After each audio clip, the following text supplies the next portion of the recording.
Hello guys, तो आपका हमारे यूट्यूब चैनल में स्वागत है। मैं आपको इस बुक के लिए सजेस्ट करना चाहता हूँ जिससे आप किसी भी प्रकार की कानूनी जानकारी को प्राप्त कर सकते हो। तो मैं आपको इसका एनालिसिस करवाऊँगा। तो ये इसका फ्रंट पेज है, ये देख लो। अगर आप इस किताब को पढ़ लेते हैं तो आपको किसी भी अधिकारी, पुलिस, किसी से भी डरने की आवश्यकता नहीं है। मैं आपको इसके अनुक्रमण का यानी कि इसके जो पार्ट बाई पार्ट चलते हैं क्रम से, उनके बारे में बताना चाहता हूँ। तो इसमें पहला है ये पृष्ठ संख्या 7 से 10 तक। तो पहला है इसमें कानूनी जानकारी की अनिवार्यता, और दूसरा है कानून प्रदत्त अधिकारों को जाने, 11 से 15 तक। इसी प्रकार इसमें 7, 8, 9, 10, 11 और ये 18, 21, 22, 23 तक है। इस प्रकार इसमें ये 23 तक दिए हुए हैं। मैं आपको कानूनी जानकारी की अनिवार्यता, ये पहला फ्रंट पेज पढ़ाना चाहता हूँ। विश्व में इन दिनों जटिलताएं बढ़ती जा रही हैं। प्रत्येक देश में एक समाज होता है जो नागरिकों से मिलकर निर्मित होता है, और समाज में भिन्न भिन्न स्वभाव के लोग होते हैं। स्वभाव भिन्नता से अराजकता, अनुशासनहीनता, अपराध, अधिकार हनन की घटनाएं आदि समस्याएं जन्म लेती रहती हैं। कानून ऐसी स्थितियों पर नियंत्रण रखने की व्यवस्था है, और यह समाज में अनुशासन और शांति बनाए रखने की भूमिका संपादित करता है। परंतु कानून का पालन स्वतः ही नहीं चल सकता है। यह भी नहीं सोचा जा सकता है कि समाज, देश में सभी अपने कर्तव्य व नियमों का पालन करते रह सकते हैं। संभव है कि हम अनभिज्ञता वश अन्याय, शोषण का शिकार हों अथवा किन्हीं परिस्थितियों में अपने कानूनी अधिकारों से वंचित रह जाएं। ऐसे में यह जानकारी अनिवार्य हो जाती है। यहाँ से आप यहाँ तक पढ़ेंगे तो आपको कानून के बारे में सभी जानकारी प्राप्त हो जाएगी। ये इसका फ्रंट पेज है, कानून के उद्देश्य। इसमें ये कानून के उद्देश्य दिए गए हैं। ये रे कानून के उद्देश्य। दुनिया के सभ्य देशों में कानून जिन अवधारणाओं पर आधारित है, उन सबको भारतीय कानून संहिता ने भी अंगीकृत किया हुआ है। यहाँ से ये पॉइंट हैं, इसके ये पॉइंट दिए हैं 7 तक। आप इसी प्रकार दूसरा इसका पार्ट पढ़ेंगे तो कानून प्रदत्त अधिकारों को जाने, ये दिया हुआ है। इसमें भी ये पॉइंट, ये प्रथम सूचना रिपोर्ट FIR यानी कि सूचना को प्रथम सूचना रिपोर्ट FIR कहा जाता है। यानी जो सूचना किसी पुलिस अधिकारी को निर्धारित नियमों के तहत प्रदान की जाती है, उसे प्रथम सूचना, और लिखित रूप में उसी सूचना को प्रथम सूचना रिपोर्ट FIR कहा जाता है। भारतीय दंड संहिता की धारा 154(1) में वर्णित है कि प्रत्येक संज्ञान योग्य अपराध ऐसा अपराध जिसके आरोप में किसी व्यक्ति को वारंट के बगैर भी गिरफ्तार किया जा सकता है के संबंध में अगर थाने के प्रभारी को मौखिक सूचना दी जाती है तो उसे अधिकारी द्वारा या उसके निर्देश पर लिखा जाना चाहिए। इसी प्रकार आप इसमें देख सकते हैं। मैं आपको और चैप्टर दिखाऊंगा इसके, गिरफ्तारी और जमानत। गिरफ्तारी किसे कहते हैं, जमानत किसे कहते हैं, ये आपको सब इसमें मिल जाएगा। किन्हें गिरफ्तार नहीं किया जा सकता है और गिरफ्तार कब और कैसे किया जा सकता है, सामान्य व्यक्ति द्वारा गिरफ्तारी हो सकती है या नहीं, आप सबको ये इसमें दिखाई दे जाएगा। गिरफ्तारी संबंधी अन्य जानकारी, बिना वारंट गिरफ्तारी, और आपको मैं अभी दिखाता हूँ परिवाद, इस्तिगासा। और यदि कोई व्यक्ति अपराध करता है तो उसके विरुद्ध FIR दर्ज कराई जाती है। परिस्थितिवश FIR दर्ज न होने की दशा में हर व्यक्ति को यह अधिकार है। उसके बारे में ये इसमें दिया हुआ है।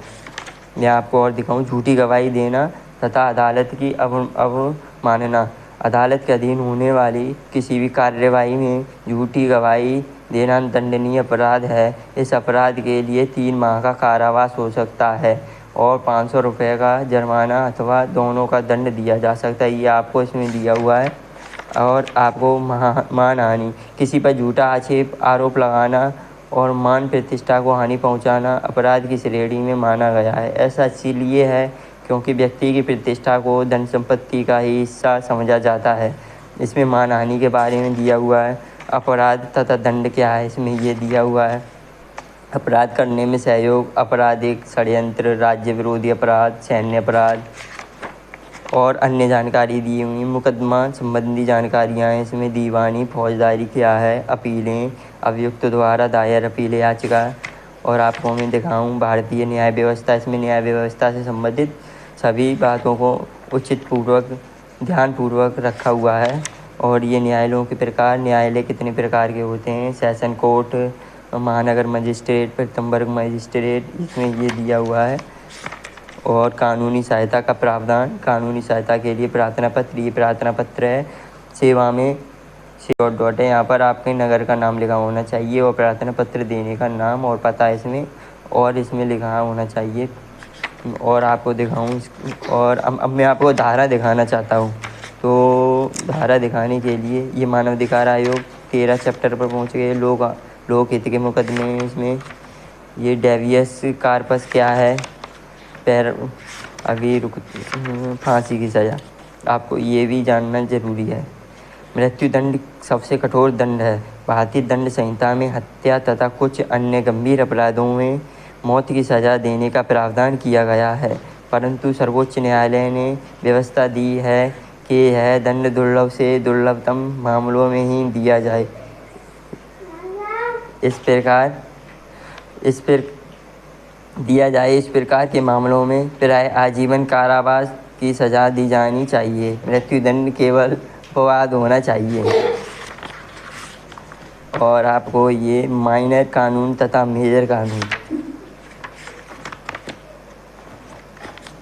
और आपको मुख्य माइनर व मेजर कानूनी सारणी, इसमें ये एक्ट और ये आपको दिए हुए हैं। उपभोक्ता संरक्षण अधिनियम 1986, वैट कानून, पुलिस अधिनियम, इसमें ये कॉपीराइट एक्ट, वाहन अधिनियम, तलाक अधिनियम। और आपको मैं दिखाना चाहता हूँ भारतीय दंड प्रक्रिया, जमानतीय अजमानतीय धाराएं। आपको ये सबसे ज़्यादा इम्पोर्टेंट है, आपको ये पढ़ लेनी चाहिए, तो आप समझो बहुत कुछ कर गए। अब यहाँ से भारतीय दंड संहिता की विशेष धाराएं, ये हैं विशेष धाराएं। आईपीसी की धारा कहते हैं भारत में अपराधों के लिए भारतीय दंड संहिता आईपीसी का विधान है और इस संहिता में ही संपूर्ण अपराधों का उल्लेख है। यहाँ उन्हीं धाराओं को प्रस्तुत किया जा रहा है जो जन सामान्य के लिए उपयोगी हैं। इसमें यह साधारण दंड नंबर 1 धारा है, कठोर दंड धारा 107।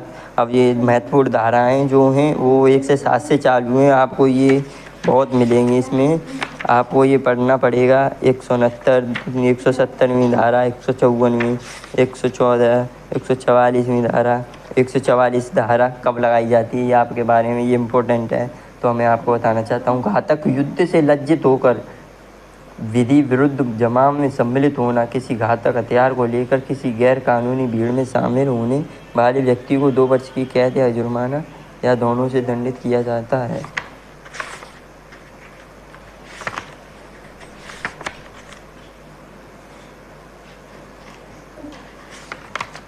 आपको ये धाराएं दी गई हैं, इसमें देखो कहाँ से कहाँ तक हैं। 244, 239, 246। अब इस पेज पर आ जाओ। आपको ये धाराएं दी गई हैं, इसमें देखो कहाँ से कहाँ तक हैं। 244, 239, 246। अब इस पेज पर आ जाओ। 264, 265, 266। अब इस पेज पर ये देखो तमाम दी गई हैं। 284, विषैले पदार्थ के संबंध में उपेक्षापूर्ण आचरण, किसी विषैले पदार्थ का इस प्रकार से उपयोग करना जिससे सार्वजनिक आम लोगों का जीवन खतरे में पड़ जाए, तो ऐसा करने वाले व्यक्ति को 6 माह की कैद या 1000 रुपये के जुर्माने अथवा दोनों से दंडित किया जाता है। 307, ये भी इम्पोर्टेंट है। धारा 307, हत्या करने का प्रयत्न, हत्या करने की कोशिश करने वाले को 10 वर्ष की कैद या जुर्माने से दंडित किया जाएगा। यह एक अजमानतीय मामला है। यदि हत्या करने के प्रयास में किसी व्यक्ति को शारीरिक नुकसान पहुंचता है, तो ऐसा प्रयास करने वाले व्यक्ति को आजीवन कारावास या 10 वर्ष का कारावास और जुर्माने से दंडित किया जाएगा। आप इसे पढ़ सकते हो, ये संक्षेप में दिया हुआ है इसमें।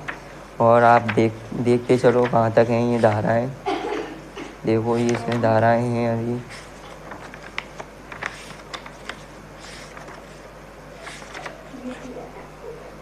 ये धाराएं देखो। 510वीं धारा, मत व्यक्ति द्वारा लोक स्थान में अवचार नशे की हालत में, शराब के नशे या अन्य नशे की हालत में सार्वजनिक स्थान में घुसना और व्यक्तियों को क्षोभ यानी परेशानी कारित यानी कि परेशान करने वाले व्यक्ति को 24 घंटे का सादा कारावास होता है। 24 घंटे से ज़्यादा का कारावास नहीं हुआ क्योंकि वह पहले से ही नशे की हालत में था। बदलते युग की कानूनी जानकारी एवं अधिनियम, आप ये चैप्टर देख सकते हैं। बहुत बढ़िया किताब है, आपको ये खरीदनी चाहिए और पढ़नी चाहिए, जिससे कि आप किसी भी अधिकारी के सामने खड़े होकर निडर होकर बोल सकें। आप ये देख लो, चेक बाउंस होने पर अदालती कार्यवाही, रेलवे कानून, अश्लील चित्रण अधिनियम 1986, ये आपको देखनी चाहिए। मोटर व्हीकल एक्ट कब से कब पारित हुआ, 1988 में पारित हुआ। ये आपको सभी मुस्लिम विवाह विघटन अधिनियम है, विशेष विवाह अधिनियम है, हिंदू विवाह अधिनियम 1955 है, अनुसूचित जाति और अनुसूचित जनजाति अत्याचार निवारण अधिनियम 1989 है। आपको ये सब मिलेगा इसमें, आपको ये पढ़नी है केवल और मात्र, आपको ये पढ़नी है। अभी तो बहुत है, अभी तो ये पढ़नी पड़ेगी आपको। इसमें पहले के अनुसार यानी कि इसमें जो चैप्टर दिए हुए हैं वही चैप्टर हैं। मैं आपको ये दिखाना चाह रहा था, जिससे आपको ये खरीदने में और सोचना ना पड़े। आप देखते जाइए इसमें।